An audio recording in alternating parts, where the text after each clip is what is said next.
est 19h30 à Bamako ainsi que partout au Mali. Mesdames et messieurs, bonsoir et bienvenue. Revoir et passer au fin pain la situation des femmes et enfants du Mali afin d'en trouver la solution. Le sujet est au cœur des États généraux sur la situation de la femme, de l'enfant et de la famille qui ont ouvert ses portes hier 16 juin au CICB. Les femmes et enfants, pour leur part, voient en ces États généraux une opportunité qui va œuvrer pour la promotion de leurs droits. Le lancement des travaux était couplé à la célébration de la 34e année de la journée de l'enfant africain. Fatou Diaby et Fousséni Morba. 16 juin, une date désormais devenue doublement mémorable au Mali, car au-delà de magnifier l'enfant africain et rappeler ses droits, le 16 est choisi pour ouvrir les travaux des États généraux sur la situation de la femme, de l'enfant et de la famille. Les fervents défenseurs en appellent ainsi à la mise en pratique des décisions prises pour le bien-être des enfants. Afin d'assurer un avenir meilleur à nos enfants, la Charte africaine des droits et du bien-être de l'enfant, la Convention relative aux droits de l'enfant, la Convention internationale des droits économiques, sociaux et culturels, pour ne citer que ceci, élargissent le cadre de la protection des enfants tout en mettant en avant l'obligation des États, particulièrement du Mali, de rendre compte de leur engagement. Il devient impératif d'investir dans l'enfant à tous les niveaux de la société. Les travaux des États généraux s'accentueront sur le thème « Nos valeurs et culture, un bouclier pour nos enfants ». Quant aux concernés directs, femmes et enfants, ils espèrent que cela sera une aubaine qui va garantir, promouvoir et protéger les droits des enfants. Ces États généraux sont les bienvenus parce qu'on l'attendait depuis longtemps. Et pour qu'on puisse faire vraiment des réformes au sein du système concernant la femme, l'enfant et la famille. Donc nous avons vraiment mis le paquet pour que la voix des femmes puisse arriver où elles doivent arriver. Permettez-moi de vous dire avec sincérité que malgré des avancées dans le domaine de la protection des droits de l'enfant, il reste encore du chemin. Il s'agit pour les États d'aller au-delà des annonces des droits de l'enfant en leur rendant opérationnels à travers une planification et une budgétisation appropriée. La présidente de la Commission nationale, après explication, remet au ministre de tutelle un document contenant chaque point de ces États généraux. Aujourd'hui, pour parvenir à un résultat probant en matière de promotion des femmes, des enfants et des familles maliennes, il importe d'engager un débat constructif entre les différentes composantes de la société. Une phase nationale interviendra après le district de Bamako, accompagnée d'un panel de haut niveau sur les questions nettement techniques.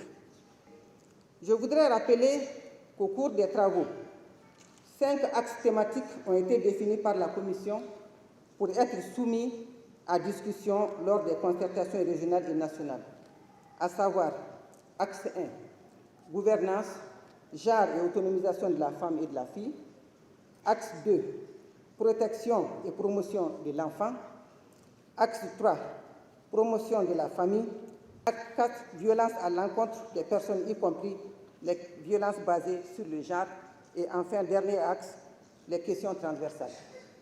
À son tour, le ministre rassure. Madame la Présidente, chère aînée, les termes de référence de ces États généraux que vous venez de nous remettre, après 2 mois de travaux intenses, seront transmis aux plus hautes autorités. Et ces termes de référence annoncent le début d'une nouvelle phase qui nécessite plus d'engagement de la part de toutes et de tous.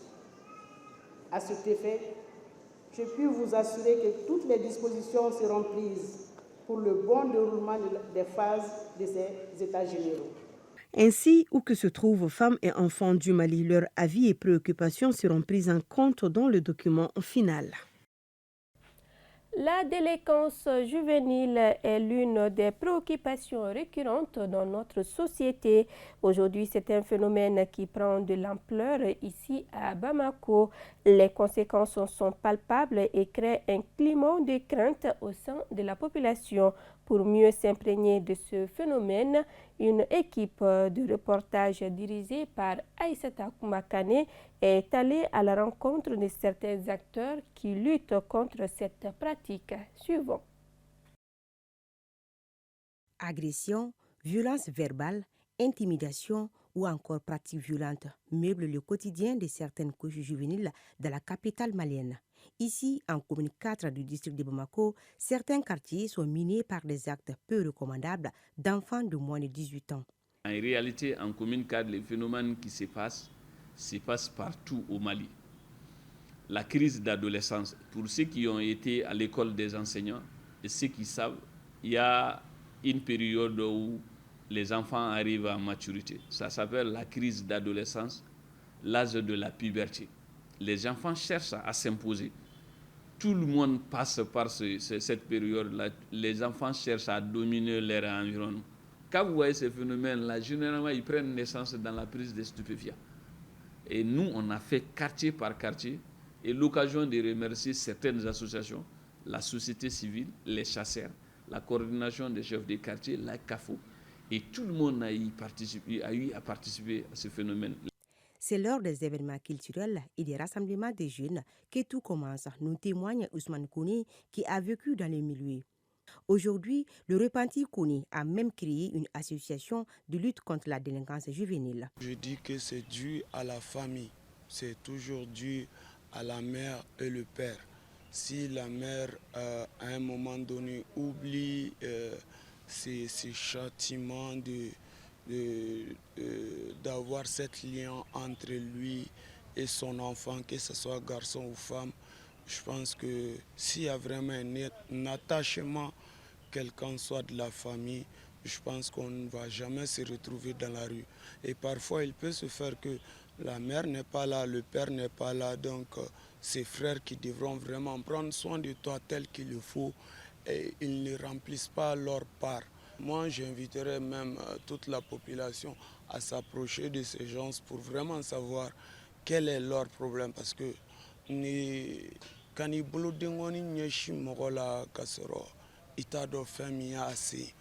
Conviction partagée par cette mère de famille dans une affaire où les femmes sont pointées du doigt avec de sérieuses insuffisances dans le comportement et l'éducation des enfants. Oui, c'est dû au comportement des mamans, surtout les mamans. Parce que si ton enfant vient dans la famille, il vient de l'école, il dit « Maman, j'ai ce problème ». Tu n'as même pas le temps d'écouter ton enfant, d'éclaircir, de l'aider, de résoudre son problème. Donc, c'est de notre faute. Hein. Très généralement, c'est les mamans qui sont dans la famille. C'est les mamans qui sont dans la famille. C'est les mamans qui sont à la maison et les mamans qui sont disponibles.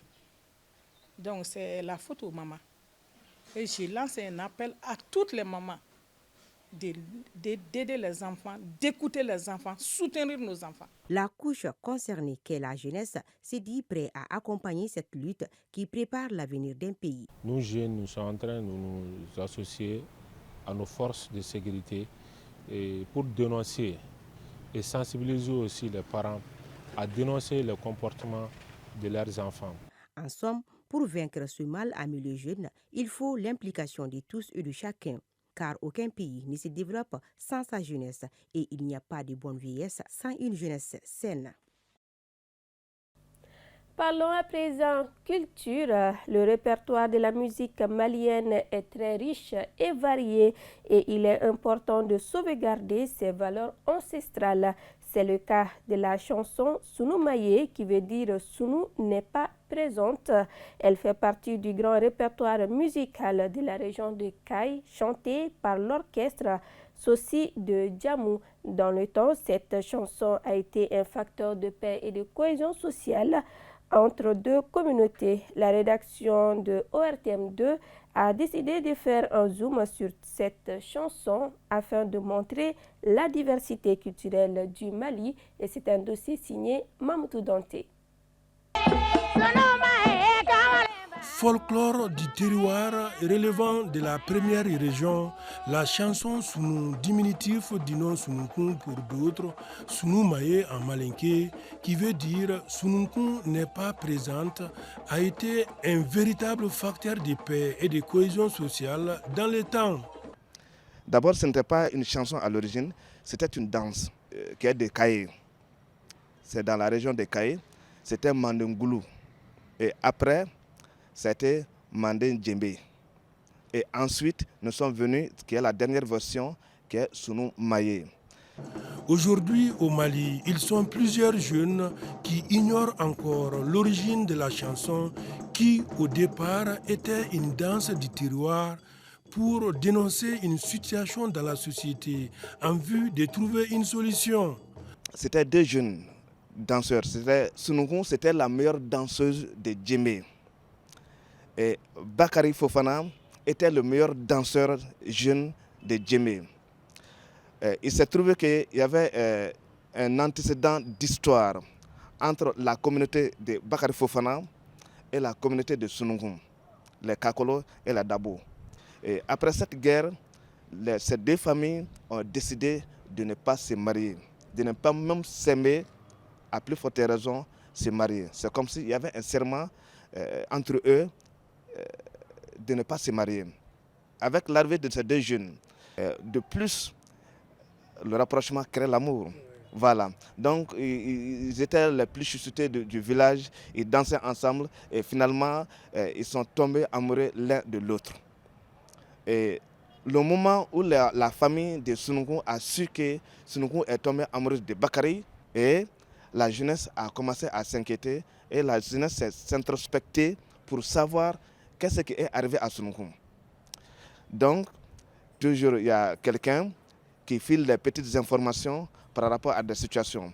Donc, il y a quelqu'un qui est venu dire à la jeunesse que le père de Sunugun a enfermé Sunugun. Donc, un jour, ils ont pris les djembés, les chansons, pour aller voir le chef de village, ainsi que les grandes personnalités du village, pour aller voir le père de Sunugun. Donc, en allant voir le père de Sunugun, la chanteuse a pris vraiment cette chanson qui est Sunum. Elle a pris la parole, elle a commencé à chanter.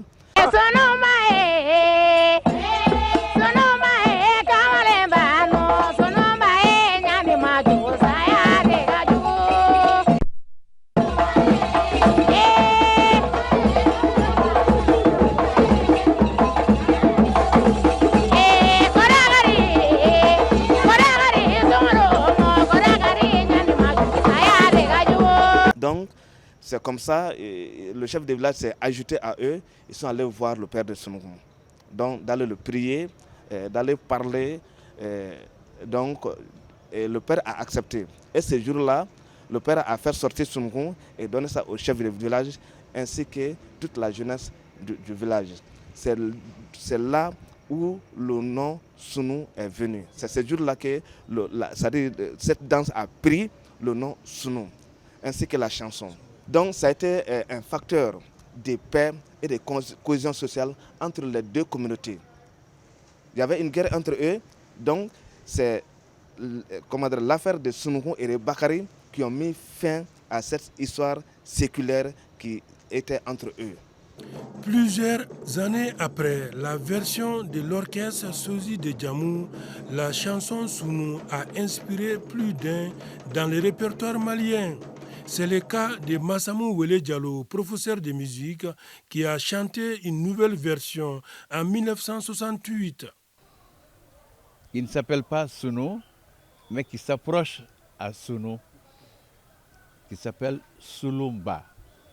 Sulumba, c'est le nom d'une femme que j'ai imaginée. Pendant la classe, j'ai demandé à mes élèves, des jeunes enfants de deuxième année, alors qui peut me chanter une petite chanson? Il y a une fille qui s'est levée et dit, moi monsieur. Je dis, allez, Tirangue, elle s'appelle Tirangue. Tirangue, vas-y. Alors, elle s'est levée, elle a chanté. Sulumba, Jamala, Yela, la, Yela. Sulumba, Jamala, Yela, la, Yela.